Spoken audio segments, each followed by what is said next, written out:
Inter board کے نتائج نے جہاں سندھ کے متعصب حکمرانوں کے چہروں کو بے نقاب کیا ہے، وہیں یہ بھی ثابت کر دیا ہے کہ سندھ میں قائم یہ استحصالی نظام مہاجروں کی تہذیب و ثقافت اور تعلیم و شعور سے ہی خائف نہیں ہے، بلکہ اب تو یہ مہاجروں کے وجود کو بھی تسلیم کرنے کو تیار نہیں ہے۔ جسمانی، معاشی، سماجی قتل عام کے بعد اب مہاجروں کا تعلیمی قتل عام جس بہیمانہ طریقے سے کیا گیا ہے، اس نے تو فسطائیت کی تمام حدوں کو پار کر دیا۔ انٹر بورڈ کے حالیہ نتائج دیکھ کر اسے محض دھاندلی کہنا خود دھاندلی لفظ کے لیے بھی شرمندگی کا باعث ہے۔ کراچی جو ہمیشہ سے پڑھے لکھے اور تہذیب یافتہ لوگوں کا شہر کہلاتا تھا، جہاں پاکستان کے دیگر صوبوں اور شہروں سے ہی نہیں دنیا بھر سے لوگ تعلیم کے حصول کے لیے یہاں کا رخ کیا کرتے تھے، وجہ اس کی یہ ہے کہ جدید سہولتوں سے آراستہ بہترین تعلیمی اداروں میں ہائی کوالیفائڈ پروفیسر اور لیکچرار مستقبل کے معماروں کو تعلیم فراہم کیا کرتے،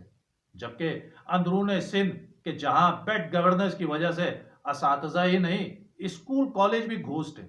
اور جو اساتذہ موجود ہیں ان کا میرٹ اور تعلیمی معیار بھی سوالیہ نشان ہے۔ ایسی کئی ویڈیوز سوشل میڈیا پر وائرل ہو چکی ہیں کہ جن میں سندھ کے متعصب حکمرانوں کی پرچیوں پر بھرتی شدہ اساتذہ کی اکثریت انگریزی میں تو چھوڑیے، اردو میں درخواست لکھنے کی اہلیت نہیں رکھتی۔ سورہ فاتحہ ہو یا پاکستان کا قومی ترانہ انہیں وہ تک یاد نہیں۔ اور اس سے زیادہ شرمناک بات یہ ہے کہ آئی بی اے سکھر کی طالبات کی ایک ویڈیو جو کہ بہت وائرل ہوئی تھی، جس میں کسی ایک بھی طالبہ نے آئی بی اے کی ایبریویشن تک درست نہیں بتائی تھی،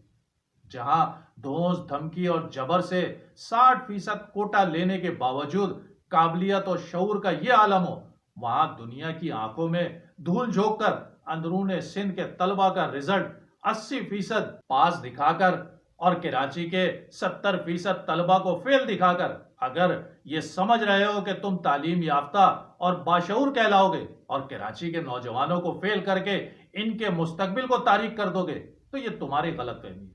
کیونکہ تعلیم و تربیت اور شعور و آگاہی کسی کاغذ کی ڈگری کی محتاج نہیں ہوتی۔ جس طرح گدھے پہ کتابیں لاد دینے سے گدھا تعلیم یافتہ نہیں ہو جاتا، ایسے ہی 60% کوٹا لے کر گھروں میں بٹھا کر ڈگریاں لے لینے سے تم ڈگری یافتہ تو کہلا سکتے ہو، تعلیم یافتہ نہیں۔ اور جن منصب، عہدوں اور سیٹوں پر بٹھانے کے لیے تم یہ میرٹ کا قتل عام کر رہے ہو، وہ کسی بھی طرح اس ملک اور صوبے کی خوشحالی کا باعث نہیں ہو سکتا۔ تم جیسے حکمرانوں کے لیے نیلسن منڈیلا نے کہا تھا کہ جن ملکوں میں تعلیم اور صحت کاروبار بن جائے انہیں ختم کرنے کے لیے کسی دشمن فوج کی ضرورت نہیں ہوتی۔ جس طرح تم کراچی اور مہاجر قوم کا استحصال کر رہے ہو، اپنی نفرت، تعصب اور تنگ نظری کا نشانہ بنا رہے ہو، یقیناً تم اپنے اجداد ذوالفقار علی بھٹو کی تاریخ کو دہرا رہے ہو کہ جس نے غیر جمہوری طریقے سے اقتدار حاصل کرنے کے لیے ملک کے 2 ٹکڑے کر دیے تھے۔ لیکن اپنے اجداد کی تاریخ دہراتے ہوئے یہ بات ضرور ذہن میں رکھنا کہ بنگلہ دیش بننے سے ملک کو تو نقصان ضرور پہنچا تھا، لیکن تمہارا ظالمانہ نظام قائم اور مضبوط رہا تھا۔ سندھ پر بلا شرکت غیرے تمہیں قابض کر دیا گیا تھا، تمہیں سیاہ سفید کا مالک بنا دیا گیا تھا۔ جن کی طرف سے تمہیں ریزسٹنس یا مزاحمت کا خطرہ تھا، انہیں کوٹا سسٹم اور لسانی بل جیسے ظالمانہ قوانین کے ذریعے کمزور کرنے کی کوشش کی گئی تھی۔ یوں مہاجروں کے ساحل اور وسائل سمیت نہرو پیکٹ کے تحت ان کی 80% زمین پر تمہیں مالک بنا کر مسلط کر دیا گیا تھا۔ لیکن اب ایسا نہیں ہوگا، کیونکہ مہاجر جس دن تبادلہ آبادی کے بین الاقوامی قوانین کے تحت اپنی 80% متروکہ زمین کے حصول کے لیے اٹھ کھڑے ہوئے اور اپنے ساحل اور وسائل پر قبضے کے خلاف متحد اور منظم ہو گئے، صحیح مردم شماری کے تحت اقتدار میں اپنا حصہ لینے کا ارادہ کر لیا، 70% وفاق اور 92% سندھ کو دیے جانے والے ریونیو میں سے اپنی آبادی اور وسائل کے مطابق حق مانگ لیا، تو یاد رکھنا اس بار نقصان ملک کا نہیں ہوگا، بلکہ 77 سال سے قائم تمہاری راجدھانی کا ہوگا، تمہارے اس سسٹم کا ہوگا کہ جس کی نشاندہی کرنے کے باوجود army chief general Asim Munir صاحب بھی ایکشن نہیں لے پا رہے۔ آج جو تم اور تمہاری نسلیں ملک اور بیرون ملک ہمارے خون پسینے سے اربوں اور کھربوں کے اثاثے بنا کر ملک کو کھوکھلا کر رہے ہیں، یہ سب سود سمیت لوٹانا ہوگا۔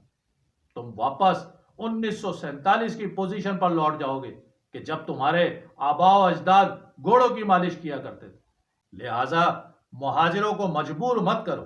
نہ یہ لاوارث ہیں اور نہ ہی کمزور ہیں۔ یہ آج بھی یہی درخواست کر رہے ہیں کہ انہیں اس ملک، اس صوبے اور اس شہر میں انہیں ان کا آئینی اور قانونی حق دیا جائے، ان کا جسمانی، معاشی، سماجی اور تعلیمی قتل عام بند کیا جائے، انہیں سیاسی آزادی دی جائے، انہیں 5ویں قومیت تسلیم کرتے ہوئے معاشی اور انتظامی اختیارات دیے جائیں، اس شہر کے ساحل اور وسائل پر قبضہ ختم کروا کر اس کا نظم و نسق اس شہر کے حوالے کیا جائے، تاکہ یہاں کے نوجوانوں میں بڑھتا ہوا احساس محرومی اور احساس بیزاری ختم ہو۔ دعا ہے کہ اللہ تعالیٰ 2025 کو تبدیلی اور خوشخبری کا سال بنائے۔